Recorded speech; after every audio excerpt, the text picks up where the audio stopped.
De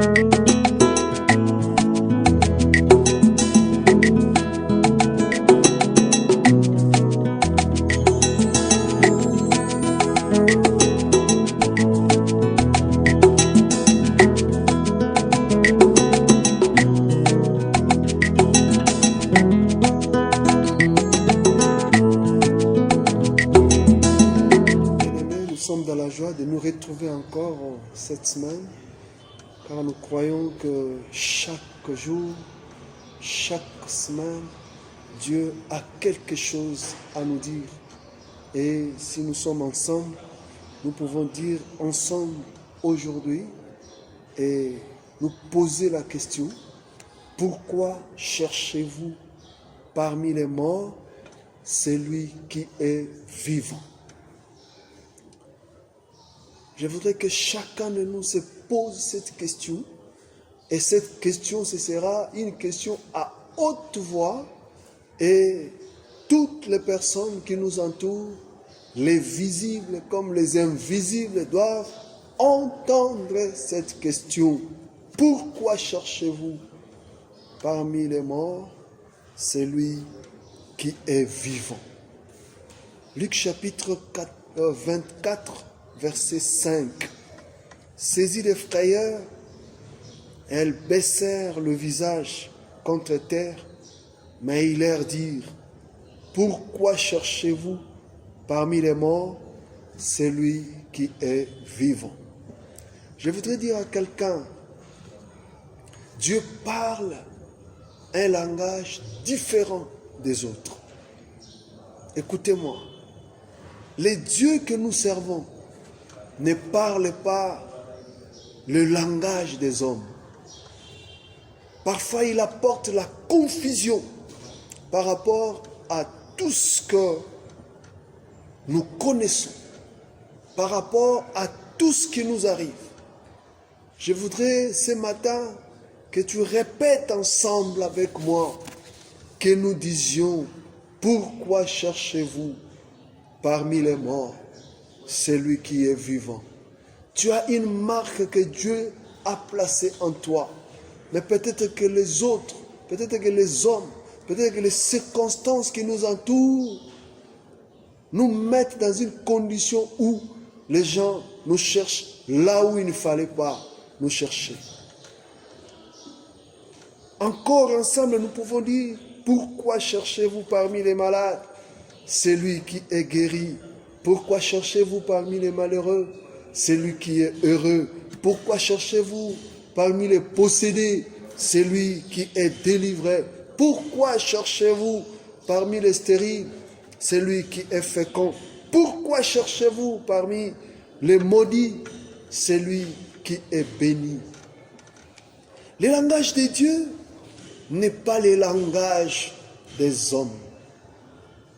Bien-aimé, Jésus-Christ est venu nous donner la vie. Et cette vie ne dépend pas de ce que disent les autres. Cette vie ne dépend pas de ce qui nous arrive. Mais cette vie dépend de Jésus. Cette vie est en Jésus-Christ. En 1 Jean chapitre 5, verset 11 à 13, la Bible dit: et voici ce témoignage, c'est que Dieu nous a donné la vie éternelle. Et que cette vie est dans son Fils.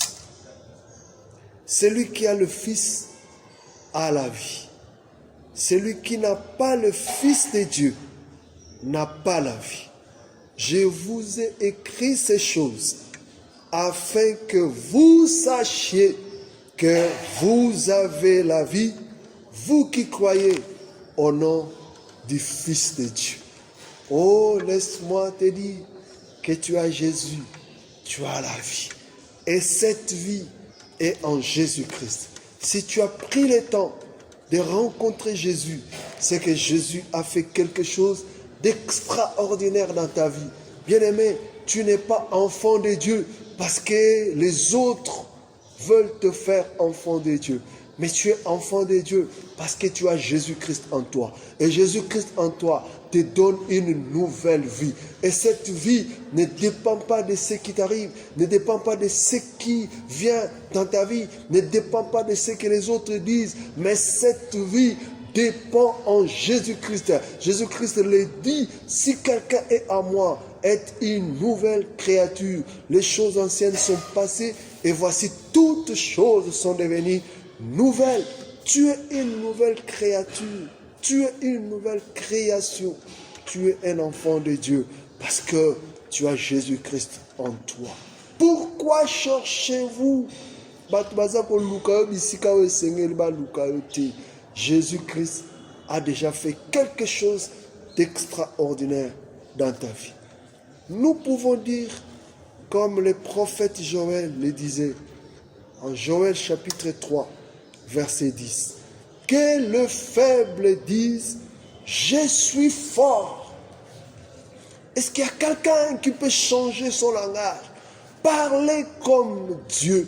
Est-ce qu'il y a quelqu'un qui peut commencer à confondre ses voisins, à confondre ses amis, à confondre ses parents, à confondre ses pères? Non, tu n'es pas quelqu'un qui pleurniche chaque jour. Tu peux changer le langage, tu peux changer ta façon de voir, tu peux changer ta façon de concevoir les choses. Les gens te qualifient faible, les gens te qualifient ce que tu es, mais tu peux changer de langage et dire, moi, je suis fort, je ne suis pas faible. Tu es fort, non parce que tu le dis, tu es fort, non parce que on t'a fait des exercices physiques, mais tu es fort parce que Jésus agit en toi. Tu es fort parce que tu crois en Jésus. Tu es fort parce que tu mets ta confiance en Jésus. Il y a quelqu'un qui est malade mais qui peut dire, moi je suis déjà guéri. Il y a quelqu'un qui est abattu qui peut dire, je suis relevé. Il y a quelqu'un qui est condamné qui peut dire, je suis libéré. Il y a quelqu'un qui subit des oppressions qui peut dire, je suis délivré. Bien-aimés, nous l'avons dit et nous le disons, nous le répétons, nous le dirons chaque jour parce que cela accompagne notre foi. Jésus est réellement ressuscité. Et comme Jésus est réellement ressuscité, tout en nous est ressuscité. Rien ne restera condamné. Rien ne restera sous le sol, sous le sous-sol. Rien ne restera sous la terre. Parce que Jésus est ressuscité. Comme Jésus est ressuscité, il est ressuscité ensemble avec nous. Retiens ce que nous voulons dire ce jour, c'est que ton langage peut changer. Partout où on se retrouve, tala pemen na yo, mais comment est le côté, mon Jésus. Parce qu'avec Dieu, tu peux changer le langage, tu peux changer ta façon de voir, tu peux changer ta façon de parler. Pourquoi on continuera à te chercher là où tu as déjà quitté quand tu as Jésus en toi? La vie de Jésus nous donne une autre vie. Une vie qui ne dépend pas de ce que nous sommes, de ce qui nous arrive, mais une vie à jamais. Une vie éternelle. Jésus-Christ en toi te donne une autre façon de voir et de parler. Et le langage de Jésus est un langage de vainqueurs, un langage des gens qui triomphent, un langage des gens qui vont de l'avant.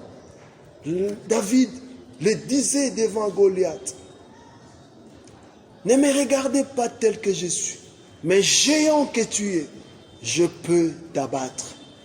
Et ça pouvait faire rire que ce soit Saül le roi, ça pouvait faire rire Goliath lui-même le géant, ça pouvait faire rire même ses frères. Mais David, tout en étant petit, tout en étant moins que Goliath, a fait tomber Goliath. Tu peux faire tomber des choses qui s'érigent devant toi. Tu peux faire tomber beaucoup de choses qui se tiennent devant toi. Change ton langage. Ne parle pas le langage des pauvres. Ne parle pas le langage des méchants. Ne parle pas le langage des oppresseurs. Ne parle pas le langage des malheureux. Ne parle pas le langage des stériles. Ne parle pas le langage des humiliés. Mais je voudrais que tu parles le langage de Dieu. Le langage de Dieu, c'est le langage des vainqueurs. Le langage de Dieu, c'est le langage des guerriers. Le langage de Dieu, c'est le langage des hommes forts. Le langage de Dieu, c'est le langage des grands hommes, des grandes dames. Est-ce que tu peux changer ton langage aujourd'hui pour considérer que Dieu peut faire de grandes choses dans ta vie? Pourquoi cherchez-vous parmi les morts celui qui est vivant? Parce que ce que Dieu peut faire dans ta vie peut confondre même tes frères, même tes amis. Il faut changer de langage. Parce qu'avec Dieu, nous ne parlons plus comme tous les autres. Tu dois parler le langage de Dieu, le langage des forts, le langage des vainqueurs, le langage des grands hommes, le langage des grandes dames. Moi, je te vois comme une grande personnalité et personne ne peut te remettre là où tu étais déjà sorti. Par le langage de Dieu. Pourquoi cherchez-vous parmi les morts celui qui est vivant? Dieu te déclare vivant à jamais. Tu dois parler comme Dieu peut parler. Et en parlant ainsi, ta vie sera changée éternellement. Aujourd'hui et à jamais, parle le langage de Dieu. Je sais que tu peux le faire parce que Jésus-Christ agit en toi. Que Dieu te bénisse.